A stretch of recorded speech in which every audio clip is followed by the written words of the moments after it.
Salut les gens, c'est War Paradise, on se retrouve pour une toute nouvelle vidéo sur Call of Duty, sur Call of Duty Black Ops 3. Donc c'est un petit gameplay au couteau sur sur Nocturne en mode en mode domination. J'étais en train de monter le couteau en or pour pouvoir faire le Dark Matter et j'en étais après le camo Policia. Donc c'est un gameplay je pense qui en vaut vraiment la peine et je voulais débattre dans cette vidéo des, euh, des armes spéciales comme la clé à molette, le coup de poing américain et l'épée, donc le chant de la fureur, euh, le couteau papillon, voilà. Donc ces armes-là sont des armes de type couteau, donc des armes secondaires. Donc c'est des armes vraiment pour le corps à corps où il faut des déplacements bien spécifiques. Donc j'ai l'impression que sur ce Black Ops 3, ce type d'arme-là est plus simple à jouer une fois qu'on en a pris la main. Car j'ai l'impression que la différence avec Call of Duty Black Ops 2, c'est que là, il y a un retour d'un commando, mais c'est un commando vraiment puissant car dès que tu es collé ou un petit peu collé à l'ennemi, le couteau va s'enfoncer dans lui, mais d'une force. C'est vraiment impressionnant. Du coup, voilà, je voulais vous parler de ça. Donc là, c'était juste la petite introduction. Ensuite, au niveau du qualité de vidéo, donc je filme avec mon téléphone pour le moment parce que le gameplay est vraiment intéressant et je voulais vraiment vous le proposer et je voulais pas le perdre. Ce qui fait que je vous le propose là comme ça. Mais je vous le reproposerai une fois que j'aurai un boîtier d'acquisition donc en HDMI. Mais là je pense que le gameplay va être assez joli à regarder. Donc après j'essaierai avec mon ordinateur de faire un montage histoire de rééclairer les zones d'ombre et de rajouter un peu d'ombre là où il y a trop de lumière justement. Donc c'est un gameplay qui dure 12 minutes. Donc il nous reste encore 10 minutes de vidéo. Donc je vais vous parler jusqu'à 5-7 minutes de vidéo environ. Et après je vais vous laisser en musique. Donc voilà, alors j'en étais où? Donc ouais, les armes de corps à corps. Voilà. Donc moi, j'en ai encore aucune. J'ai débloqué aucune arme spéciale. Ni la MX-0, ni l'arbalète, ni aucun coup de poing américain, tout ça, j'ai rien. Alors que je suis maître prestige niveau 115 il me semble. Donc c'est plus trop frustrant. Mais j'ai pris un plaisir de dingue à monter ce couteau en or que j'ai d'ailleurs fini.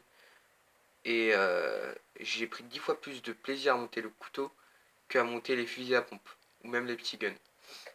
Pour le moment, là où j'ai pris le plus de plaisir, c'est les snipers et le couteau.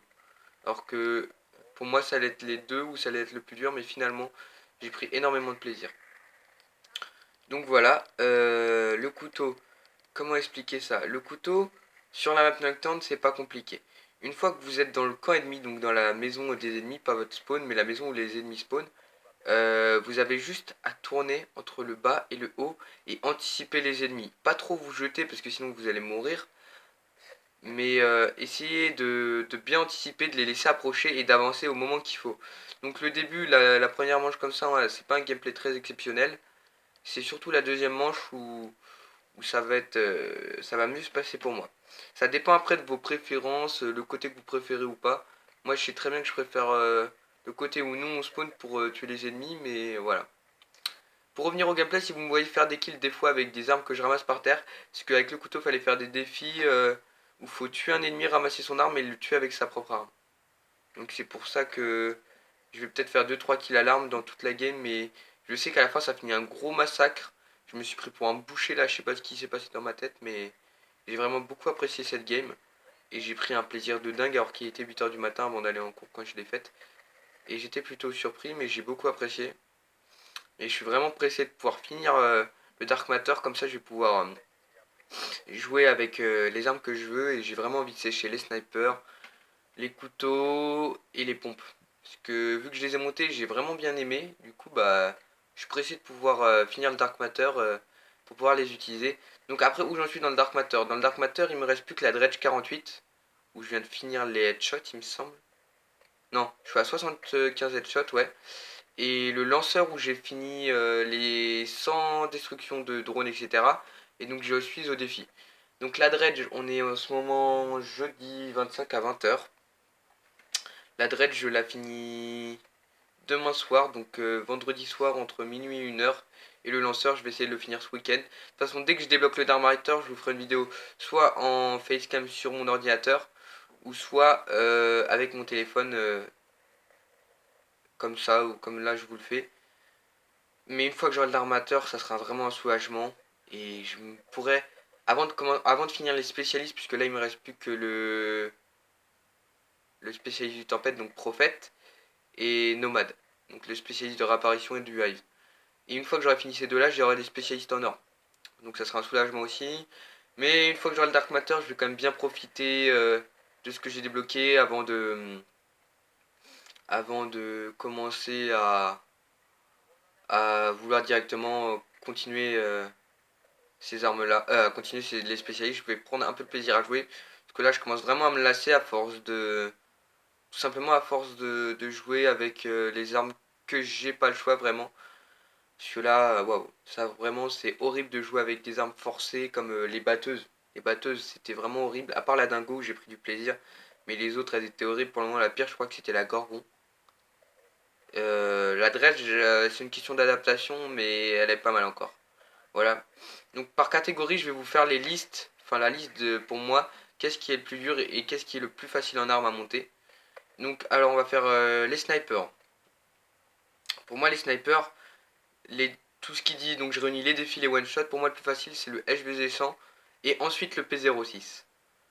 Voilà. Donc le plus énervant à monter en sniper, pour moi, c'est le Locus, ce qui fait énormément d'hit marqueurs. Oh là là, il est horrible à monter pour moi. Personnellement, c'est ce que je pense. Mais le SVG100, je le kiffe même pour faire de la feed en normal, alors que je suis pas un feeder de ouf. J'arrive à rentrer des actions plutôt sympathiques. Voilà. Donc les snipers, c'est fait. On va passer aux petits pistolets. Donc les petits pistolets, le plus chiant, c'est le Hellscar 9 pour tout réuni, donc pour les headshots et les défis. Il est vraiment infâme. Après, le RK5, c'est juste les headshots, mais les défis, ils sont faciles. Ils sont vraiment faciles. Donc, c'est pas vraiment un problème. Voilà. Et le pistolet le plus facile, c'est le. Comment il s'appelle le petit gun là. Oh, j'ai un trou de mémoire. RK5, Hellscar 9. Ah, j'ai vraiment un gros trou de mémoire. Bref, vous voyez lequel gun je parle, le premier là. Donc voilà. Donc lui c'est vraiment un gun que j'ai pris un plaisir de dingue à l'utiliser, que ce soit en hardcore ou en normal. Voilà, donc après je vais vous donner des conseils. Donc ouais, les snipers, les monter en dernier rempart, franchement c'est un pur kiff. Oh, là là, vous pouvez faire les sanguinaires quand vous serez au défi sans aucun souci. Voilà, après les petits pistolets, certains requièrent l'hardcore comme le RK5 ou le SK9. Voilà, le MR6 par contre il n'y a pas besoin d'hardcore, vous pouvez aller en normal. Les headshots passent vraiment crème. Voilà. Donc sniper c'est fait. Les lanceurs que je suis en train de terminer. Alors les lanceurs c'est vraiment spécial. Ça dépend. Déjà pour quand c'est les lanceurs je vous conseille de jouer en solo. Tiens au passage j'ai un petit hider débloqué au couteau, ça m'a fait vraiment waouh. J'étais vraiment plutôt étonné, sachant que je fais que du rush. Même si je reste dans leur maison c'est vraiment que du rush. Voilà. Donc les lanceurs. Donc les 100 premiers drones, etc. à détruire, ça, il n'y a aucun souci. Vous pouvez jouer avec vos amis. Ça se détruit assez rapidement. Puis vous ne prenez pas la tête. Vous le mettez sur une classe avec une autre arme que vous êtes en train de monter. Et ça se fera tout seul. Voilà. Et je vous conseille de mettre sur votre classe un atout 3 ingénieur. Comme ça, sur la carte et dans le ciel, vous verrez les appareils ennemis à détruire en rouge. Ce qui est vraiment très pratique pour pouvoir les détruire. Voilà. Ensuite, donc voilà, une fois que vous avez fait les 100 destructions de drones ou de drones de brouillage ou bref d'appareils ennemis dans les airs, vous aurez plus qu'à faire les défis. Donc les défis sont vraiment hyper relous à faire. Surtout les deux derniers, donc détruire 5 Cerberus ou rapaces, et l'autre c'est détruire 10 tourelles ou gardiens ou noyaux énergétiques. Donc celui-là est vraiment chiant. Donc pour que vous le fassiez sans souci, je vous conseille soit du lancer du Nocturne en solo, soit de la domination hardcore en solo, soit de la pointe stratégique mais en solo toujours. Parce que si vous allez jouer avec des amis, vous allez moins vous prendre de score strict que si vous jouez avec des joueurs que vous connaissez pas. Et franchement, dès que vous faites-vous une classe, juste avec le lance-roquette, mais par contre blindez-la d'atout.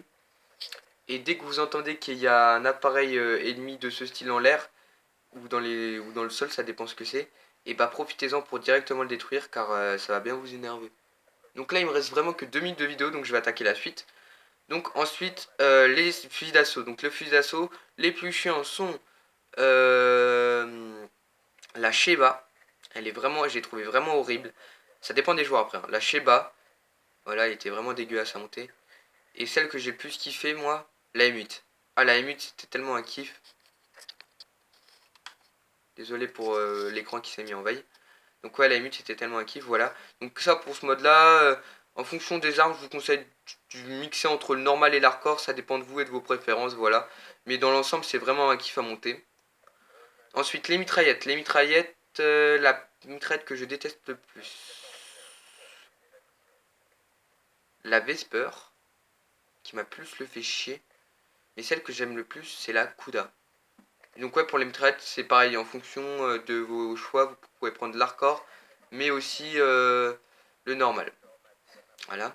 Donc les fusils à pompe. Alors les fusils à pompe, celui que j'ai pris énormément de plaisir à monter, ça a été le Haymaker, bizarrement, alors qu'au début j'avais vraiment du mal. Et celui que je détestais le plus, c'était le Bracy, puisque j'ai galéré pendant un temps fou avec.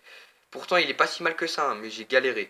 Donc pour les pompes, lancez du dernier rempart et mettez des viseurs sur vos fusils à pompe, le viseur Elo de préférence, et visez vraiment. Et les headshots se feront tout seuls, voilà. Ensuite pour les batteuses, je vous conseille vraiment de l'hardcore. Donc la plus facile à monter c'est la dingo et la plus chiante c'est la gorgon. Pour la gorgon pas besoin d'hardcore. Voilà, il me semble que j'ai fait le tour. Donc ça va sûrement être la fin du gameplay. Ouais, donc 40 secondes c'est la fin du gameplay. Donc franchement c'est un gameplay de dingue que j'ai adoré faire. À la fin je les enchaîne tellement fort. Je suis en sans pitié, j'ai fait 2 médailles sans pitié dans la game. C'est vraiment une game que j'ai fait avec beaucoup d'aisance. Et j'en suis fier. D'ailleurs hop, deuxième petit hater de la game. Voilà. Donc c'était War Paradise et je vous dis à la prochaine les gens. Bye.